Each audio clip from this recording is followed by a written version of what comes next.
एक बार की बात है, सोरीकोट नाम के एक गांव में एक बहुत ही सुंदर लड़की फ्योली रतौली रहा करती थी।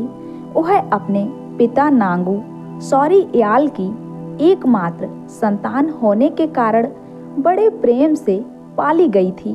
प्रातः काल में उसके पिता अपने कुल देवता की आराधना में मग्न थे और फ्योली अपने सपनों के राजकुमार के स्वप्न में मग्न थी।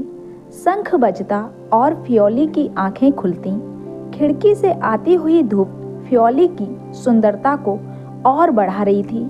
उसके लाल होंठ ढलते हुए सूरज की लालिमा को मात देते थे। उसके पहाड़ी नैन नक्श उसे और भी सुंदर बनाते थे। फ्योली उठी और अपने काले लंबे बाल बनाकर अपनी सोने की गगरी लेकर घर से बाहर निकली। उसकी सहेलियां भी उसके साथ पानी भरने आईं। सबने जल भरा और वापस अपने अपने घर चली गईं।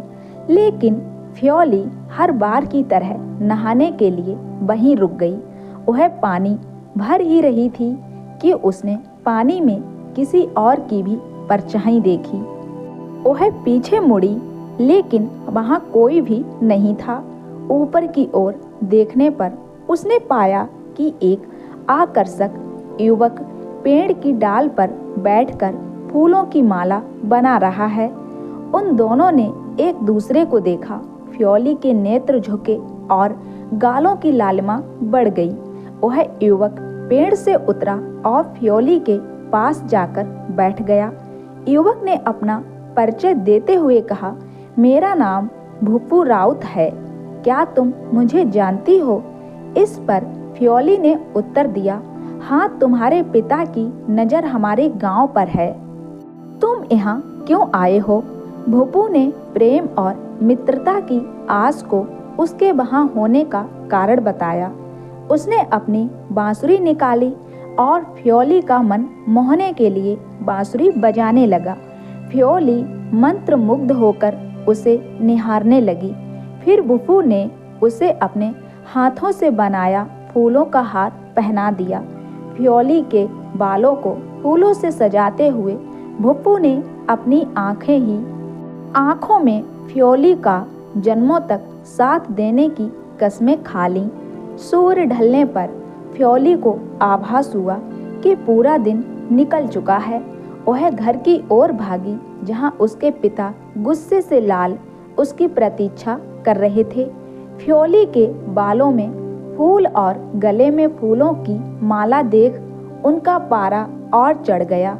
उन्होंने उससे देर होने का कारण पूछा।